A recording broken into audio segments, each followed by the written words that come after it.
మల్లేష్ చెప్పిన విషయాలు నితిన్ మనసులో కలవరానికి కారణమవుతాయి. దేవకి గురించి ఆయన చెప్పినవి ఊహా కాదు అని నితిన్ ఇప్పుడిప్పుడే అర్థం చేసుకుంటున్నాడు. ఆ రాత్రే మళ్లీ అదే స్వరం అతన్ని పిలుస్తుంది. ఒక పాత ఆలయానికి వెళ్లాలన్న దారుణమైన లోపల నుంచి తుపానుగా వచ్చే పిలుపు.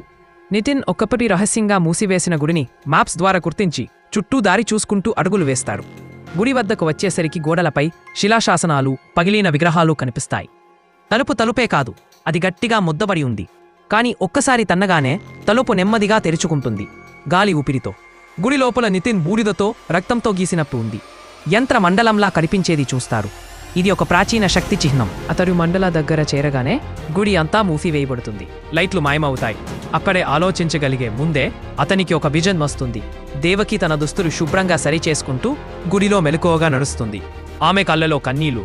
మణిదీపం వెలుగులో ఆమె ముఖం మొహమాటంగా మెరుస్తుంది. నువ్వు మళ్లీ దారిలోకి వచ్చావు, ఈసారి తప్పించుకోలేవు. నితిన్ ఒక్కసారి భయంతో తిరిగి బయటికి పరిగెత్తుతాడు. బయటికి రాగానే అతడు గుడి తలుపు పక్కన రాతిలో తన్నినట్టుగా దయ్యపు చేతి ముద్ర కనిపిస్తుంది.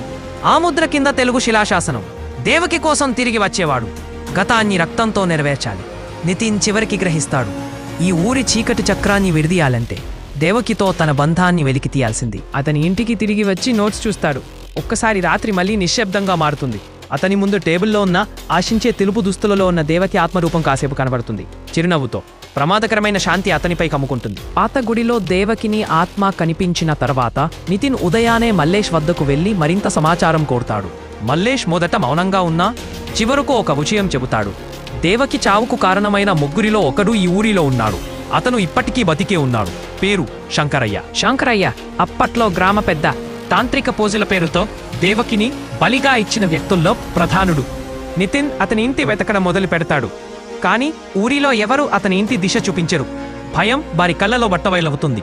ఒక చిన్న పసివాడు అతనికి చెప్పిన దాని ప్రకారం శంకరయ్య పాత దేవాలయం వెనుక ఉన్న చెట్టు కింద ఉండే గుహలో నివసిస్తున్నాడని తెలుస్తుంది. నితిన్ ఆ అడవిలాంటి మార్గంలో ప్రవేశిస్తాడు. దారిలో పగుళ్లతో నిండిన శిలలు, విరిగిన విగ్రహాలు, నిశ్శబ్దపు పిట్టల శబ్దాలు కనిపిస్తాయి.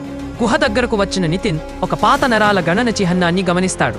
రక్తంతో గీసినట్టు అనిపించే ఒక పెద్ద ముడి గుర్తు. గుహలోకి ప్రవేశించిన నితిన్ శంకరయ్యను చూస్తాడు. అతడు బుద్ధిహీనంగా మారిపోయిన వృద్ధుడు. అతని కళ్ళు కాటుకల్లా, మెడకు రక్తం గల పాత నూలు తాళి, నోట్లో ఆరెంజ్ రంగు పదార్థం. అతనిలో మానవత్వం మిగలేదు. నితిన్ అతన్ని ధైర్యంగా ప్రశ్నిస్తాడు. దేవకిని ఎవరు చంపారు? శంకరయ్య నవ్వుతూ ఒక్క మాట చెబుతాడు. మేనే కాదు, ఆమె నువ్వే తెచ్చావు. ఆ మాట విన్న వెంటనే గుహ కదలడం మొదలుపుతుంది. గోడలపై దేవకిని ముఖ చిత్రం, రక్తంతో రాసిన సంకేతాలు ఒక్కదాని తర్వాత ఒక్కకి వెలుగుతాయి. నితిన్ బయటకు పరిగెత్తి వస్తాడు. తన నోట్బుక్లో ఇప్పుడు ఒక కొత్త వాక్యం.